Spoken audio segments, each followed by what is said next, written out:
Okay, so isang mabilisan. Ito yung block natin dati. Yan. Napapansin nyo. Tapos, meron tayo ditong for experiment siya. Yan. Block din yan. Ngayon, ito yung gagamitin natin piston dyan. Medyo malaki. Yan. Wala pa siyang lining. Wala pa siyang liner. Kakabitan pa yan. Pero bago siya kabitan, papahinangan ko muna. Ngayon, ang ginawa ko dyan, kung napapansin nyo ito, itong gilid na ito, plain lang yan, na flat. Itong kabila, binutas ko. Binutas ko yan kasi para lumaki yung ating mga water jacket. Kung napapansin nyo, ito, meron tayong heat sink dito. Ito yan, para dito.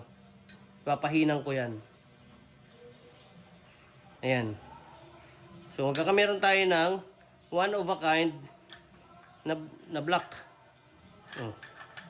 So, kumpara dito, mas malaki siya talagang tingnan. Oh. Kumpara dun sa isa. Teka, ikot natin para mapagkumpara nyo.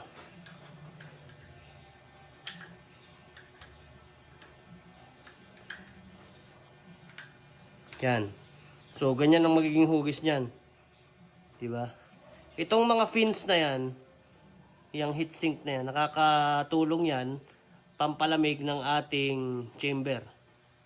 Mas madaling lumamig yung ating block.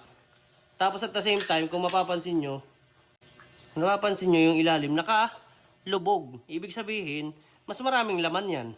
Papahinan ko na lang yan eh. Kailangan wala lumusot na tubig dyan. Kasi wala tayong nabibilhang nito. Wala tayong mabibilhang block. Kaya magagawa na lang tayo. Nakalubog ang ilalim. Yan. Nakalubog siya. Ibig sabihin, mas marami ang volume ng tubig sa ating cylinder. Yan. Kailangan kasing mas marami ang tubig dyan eh. Kasi tingnan mo naman kung gaano ito kalaki.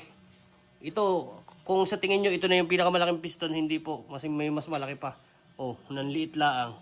Parang 62 ito. Ito'y 74. Oh. Cute size. Oh.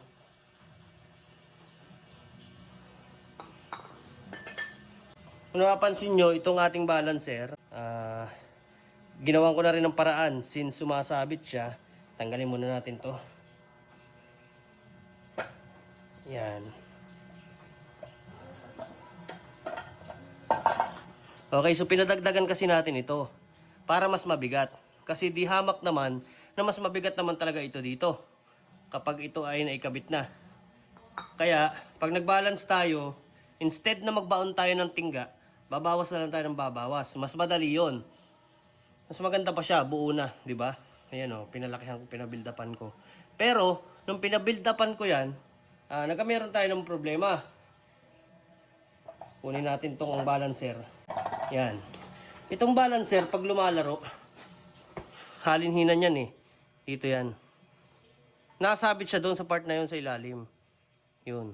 Kung napapansin nyo, yung space niya nasabit. Kaya hinukayan ko yan. Hinukayan part na yan. Ayan. May hukay yan, oh. Hindi siya straight. Dati, ano yan eh, hanggang dito. Ngayon, hindi na. So, ganyan yan. May laro na yan dyan. Ayan, oh. Meron na siyang gap. Kahit anong gawin mo, may space na dyan. Hindi na mananabit. Ang tatabasan na lang natin ay ito. Okay naman na yan. Luwag na yan. Ganito na yan eh. Pero tatabasan ko pa rito ng parting ito. Yan. Para maganda-ganda tingnan. Tingnan mo yung itsura. Oh. Okay, so ayun.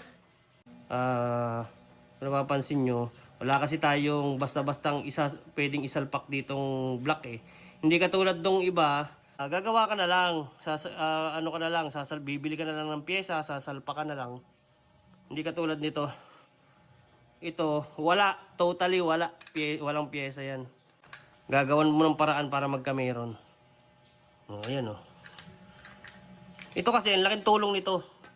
Kapag palamig ito ng block, ang daming tubig niyan. 'Di ba? Iba na yung may ganito kaysa sa maglagay ka ng flat. Di ito na. 'Di ba?